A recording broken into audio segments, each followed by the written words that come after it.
Menurut Ibnu Katsir, Ya'juj dan Ma'juj keturunan Nabi Nuh alaihissalam dari garis keturunan Yafits, nenek moyang bangsa Turki.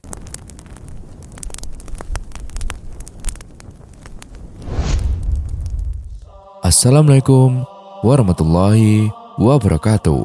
Sahabat beriman yang dirahmati Allah Subhanahu wa Ta'ala, tahukah sahabat bahwa Ya'juj Ma'juj bukanlah makhluk mitos, dan ternyata ini memiliki bentuk yang menyerupai manusia. Dalam Islam disebutkan juga bahwa salah satu tanda akhir zaman ataupun tanda kiamat adalah dengan datangnya Ya'juj dan Ma'juj. Terdapat banyak keterangan yang kemudian bertebaran tentang hal ini. Salah satunya adalah terkait sosoknya. Dan pada kesempatan kali ini, kita akan membahas lebih lanjut tentang Ya'juj dan Ma'juj, mulai dari pengertian hingga ciri-cirinya. Jadi, simak video kali ini sampai habis.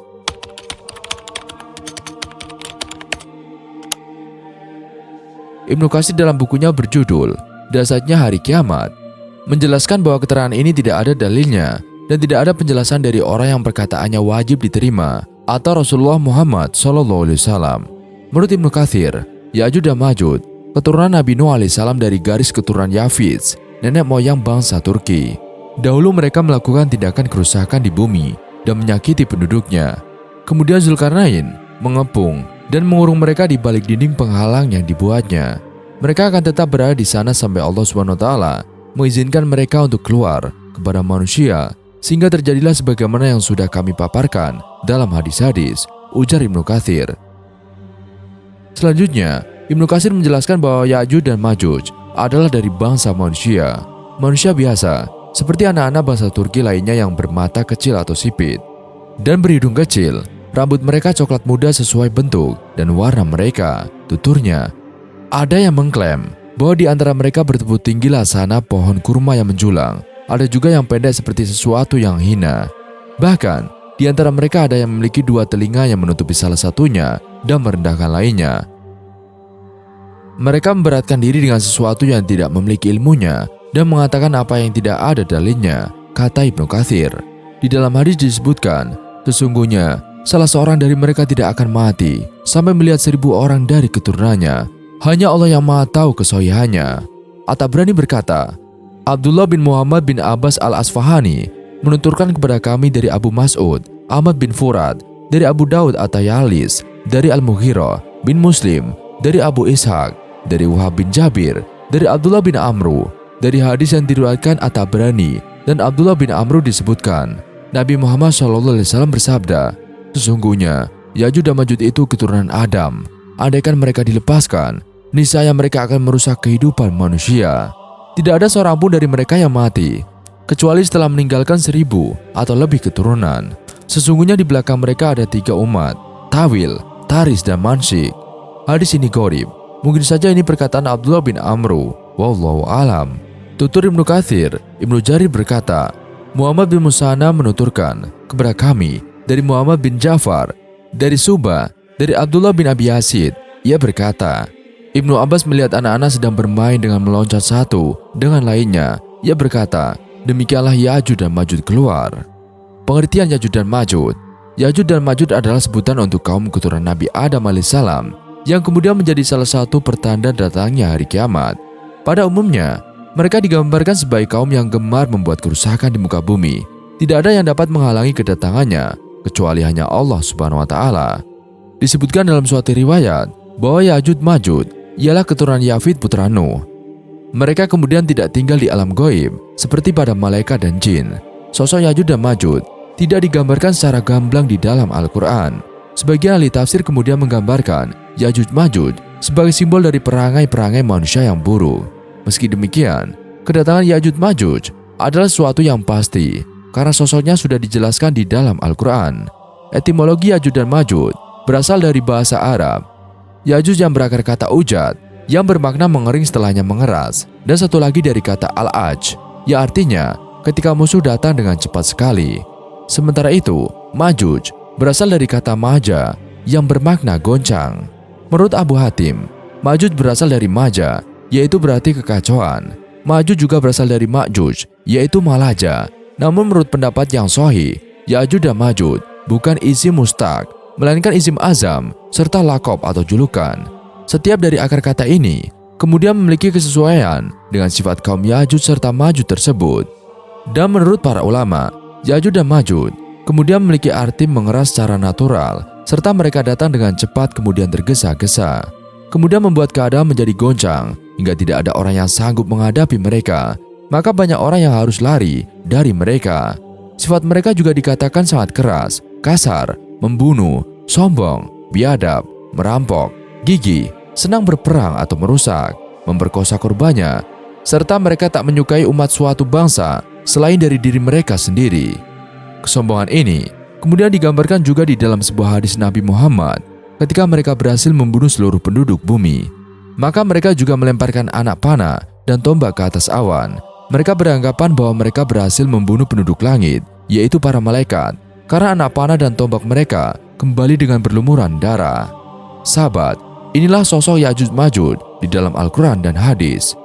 Mengutip tafsir Al-Maraghi oleh Ahmad Mustafa Al-Maraghi, secara fisik, kaum Ya'juj Ma'juj berasal dari ras Turki serta Mongol. Ciri-cirinya ini dijelaskan di dalam hadis Rasulullah Muhammad SAW berikut ini. Al-Imam Ahmad rahimakumullah meriwayatkan dari Ibnu Harmalah bahwa kemudian Rasulullah bersabda, "Sesungguhnya kalian berkata tak ada musuh, sementara kalian juga senantiasa memerangi musuh, hingga datang Ya'juj dan Ma'juj yang bermuka lebar, bermata sipit, berambut pirang. Mereka juga kemudian datang dari setiap arah. Wajah-wajahnya serupa tameng-tameng yang telah dilapisi kulit." Hadis riwayat Ahmad 271. Tempat tinggal asli mereka berada di bagian utara benua Asia, tepatnya berada di negara Mongolia bagian timur Turkistan.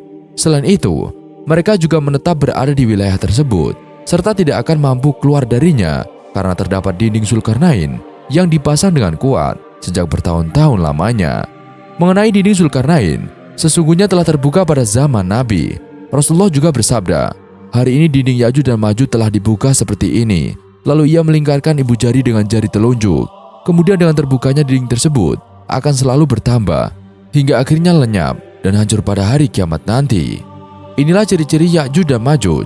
Dalam ajaran Islam, melansir dari buku Fitnah Dajjal dan Ya'juj dan Ma'juj yang mengungkap misteri kemunculan Dajjal dan Ya'juj dan Ma'juj yang ditulis oleh Lilik Agus Saputro. Ya'juj dan Ma'juj ialah manusia keturunan Nabi Adam alaihissalam yang kemudian tak jauh berbeda dengan manusia sekarang. Namun, yang membedakannya ada pada sifatnya yang jahat, serakah, suka menghasut, kejam, serta licik yang dimiliki kaum Ya'juj serta Ma'juj. Bahkan disebut-sebut juga dalam sabda Rasulullah bahwa mereka kemudian termasuk ke dalam barisan-barisan pasukan penghuni neraka. Rasulullah bersabda, Allah Ta'ala berfirman kepada Nabi Adam, "Keluarkanlah para pasukan penghuni neraka." Maka Nabi Adam kemudian bertanya, "Apakah itu pasukan penghuni neraka?" Allah berfirman, "Mereka yang berasal dari setiap 1000 orang, 999 orang." Kemudian kepada para sahabat ia bertanya, "Siapa yang satu ini, wahai Rasulullah?" Aku kemudian menjawab, "Bergembiralah kamu, sesungguhnya penghuni neraka itu dari kalian 1, serta dari Ya'juj dan Ma'juj 1000. Hadis riwayat Bukhari. Kemunculan mereka kemudian turut berperan dalam menciptakan kekacauan serta kerusakan dengan takdir yang telah mereka tetapkan. Hal ini kemudian telah menjadi ciri khas mereka yang bahkan tak lagi memiliki waktu untuk beribadah. Selain itu, mereka juga digambarkan sebagai kaum yang menghabiskan banyak waktu untuk mengumpulkan kekayaan, merusak sumber daya alam, serta tak pandai dalam bersosialisasi, juga tidak pintar dalam ilmu pengetahuan. Saat melewati danau, airnya kemudian akan diminum hingga habis. Ketika bertemu manusia, ia juga kemudian turut membunuhnya. Ia tak akan merasa puas di dalam hal apapun. Tulis buku Fitnah Dajjal, Ya'juj dan Ma'juj yang mengungkap misteri kemunculan Dajjal dan Ya'juj Ma'juj. Ahli tafsir Imam Ahmad kemudian memberikan berbagai gambaran mengenai kemunculan Ya'juj dan Ma'juj sebagai pertanda datangnya hari kiamat. Mereka juga akan turun dari gunung layaknya air bah yang mengalir dengan deras. Dari Muhammad bin Bashar, dari Ibnu Harmalah, dari ibunya ia kemudian mengatakan, Rasulullah pernah berkhutbah mengenai karakteristik yang dimiliki oleh kaum Ya'juj dan Ma'juj. Beliau bersabda, "Kalian mengatakan tak memiliki musuh. Kalian tetap akan melawan musuh sehingga keluar Ya'juj dan Ma'juj yang bermuka lebar, bermata sipit, bersosok atau juga berkulit kuning, akan turun dari setiap perbukitan, seakan wajah mereka kemudian rata bagi permukaan palu." Hadis riwayat Imam Ahmad. Ibnu Katsir juga menerangkan bahwa mereka kemudian adalah dari keturunan Adam melalui garis keturunan Nabi Nuh. Lebih spesifik lagi, Mereka berasal dari keturunan Yafis, salah satu putra Nabi Nuh alaihissalam. Menurut Ibnu Katsir, keturunan Yafis ini termasuk nenek moyang bangsa Turki yang pada suatu waktu diisolir oleh sebuah tembok atau benteng yang sangat tinggi dan kokoh yang dibangun oleh seorang penguasa besar bernama Zulkarnain. Zulkarnain adalah seorang tokoh yang disebutkan dalam berbagai sumber sejarah dan teks keagamaan. Dikenal karena kehebatannya dalam memimpin dan membangun infrastruktur pertahanan yang megah. Dan dalam cerita ini, Magog yang merupakan putra Yafid bin Nuh bin Lamik atau Lamaka adalah salah satu leluhur penting yang terlibat dalam narasi ini. Magog dan keturunannya menjadi bagian dari sejarah besar ini, di mana mereka dikisahkan hidup di wilayah yang akhirnya dipagari oleh Zulkarnain yang untuk melindungi mereka dari ancaman luar. Dengan demikian, penjelasan Ibnu Katsir ini tidak hanya memberikan wawasan tentang asal-usul bangsa Turki, tetapi juga menggambarkan peran penting Zulkarnain dalam melindungi dan mengisolasi mereka dengan pembangunan benteng yang monumental. Populasi Yajuj dan Majuj merupakan dua bangsa yang sangat besar jumlahnya, dengan perbandingan 1:999 antara manusia pada umumnya dengan Yajuj dan Majuj. Artinya, untuk setiap satu manusia biasa, terdapat 999 orang dari bangsa Yajuj dan Majuj. Jumlah mereka yang sangat besar ini telah menimbulkan kekhawatiran dan perhatian khusus dalam berbagai sumber agama dan sejarah. Dalam beberapa riwayat, Yajuj dan Majuj disebutkan sebagai mayoritas penghuni neraka, dan ini menandakan bahwa perilaku dan tindakan mereka sangat bertentangan dengan ajaran moral dan etika yang diajarkan oleh agama-agama besar. Kebejatan dan kejahatan mereka membuat mereka layak mendapat hukuman yang paling berat di akhirat. Selain itu, kedua suku ini juga disebutkan berada dekat dengan masa Nabi Musa alaihissalam ketika beliau berdakwah, dan ini menandakan bahwa Yajuj dan Majuj telah ada sejak zaman yang sangat kuno dan menjadi bagian dari sejarah umat manusia sejak lama.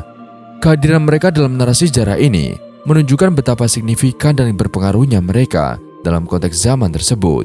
Abdullah bin Amr, seorang sahabat Nabi Muhammad SAW, juga menambahkan keterangan penting mengenai Yajuj dan Majuj. Menurutnya, salah seorang dari mereka tidak akan mati kecuali ia telah memiliki keturunan sejumlah 1000 atau lebih. Ini menunjukkan betapa suburnya mereka dalam berkembang biak dan memperbanyak keturunan. Dengan demikian, jumlah mereka yang besar terus bertambah dari generasi ke generasi, membuat mereka semakin banyak dan semakin kuat.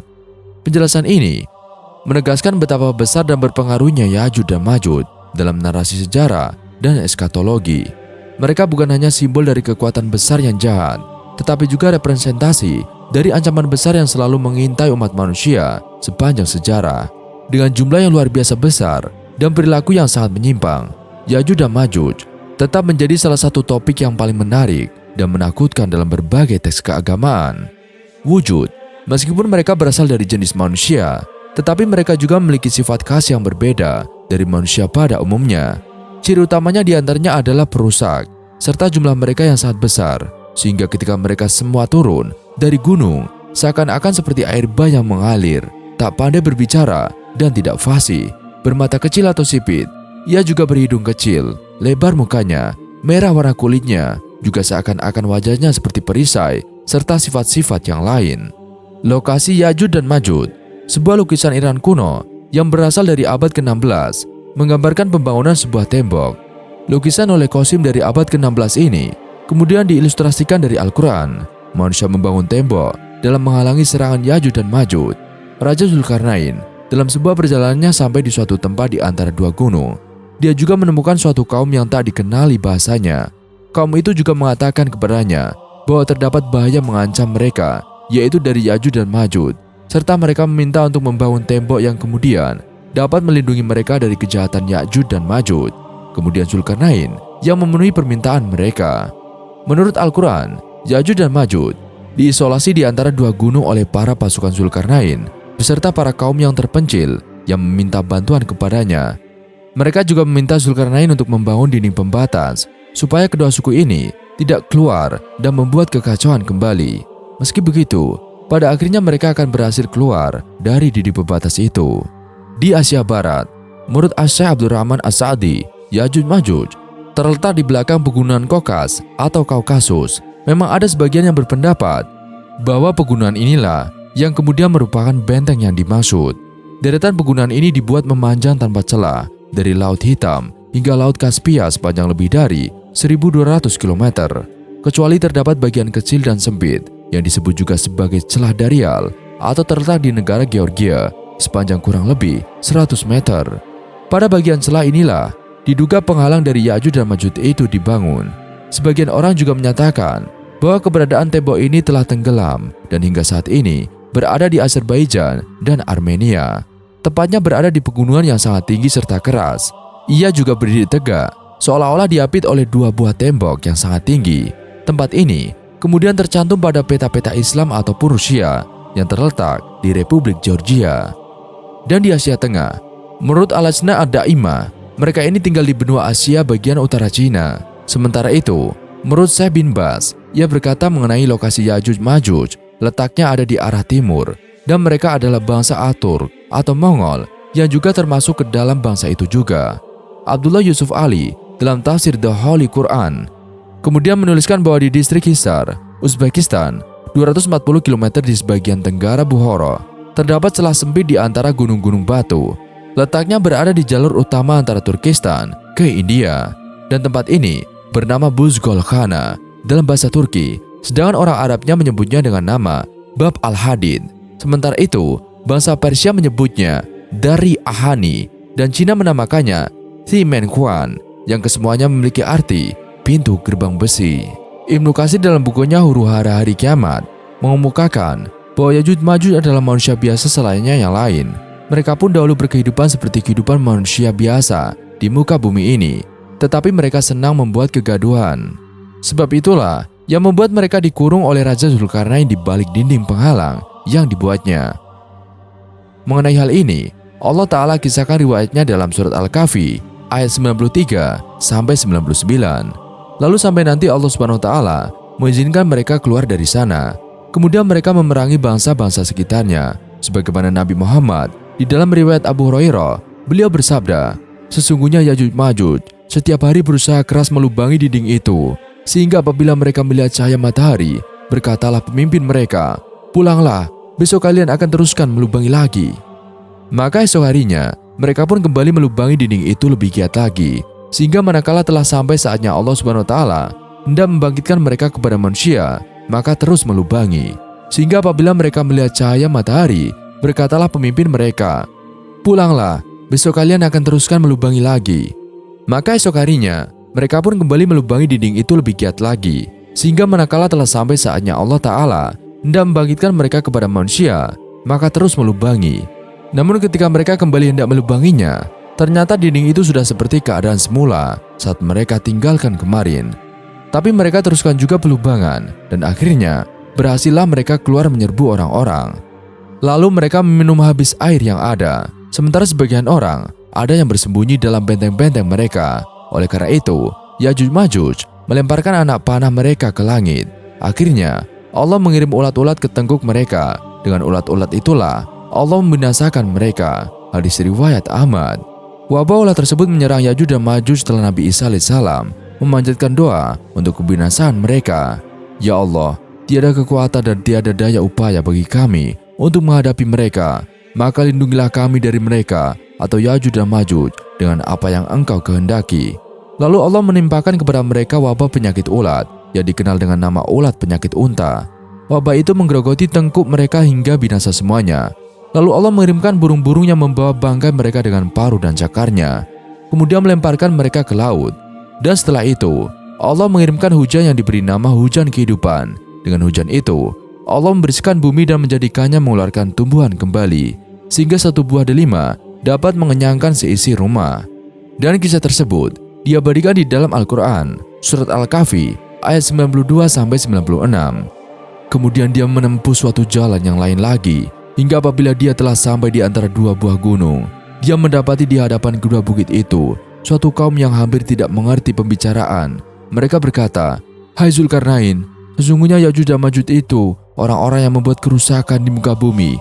Maka dapatkan kami memberikan suatu upeti kepadamu, supaya kamu membuat dinding pemisah antara kami dan mereka."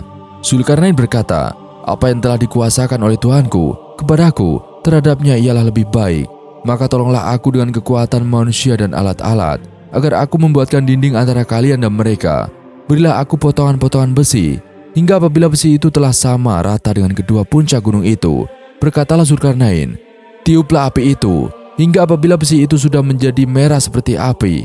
Dia pun berkata, berilah aku tembaga yang mendidih, agar kutuangkan ke atas besi panas itu.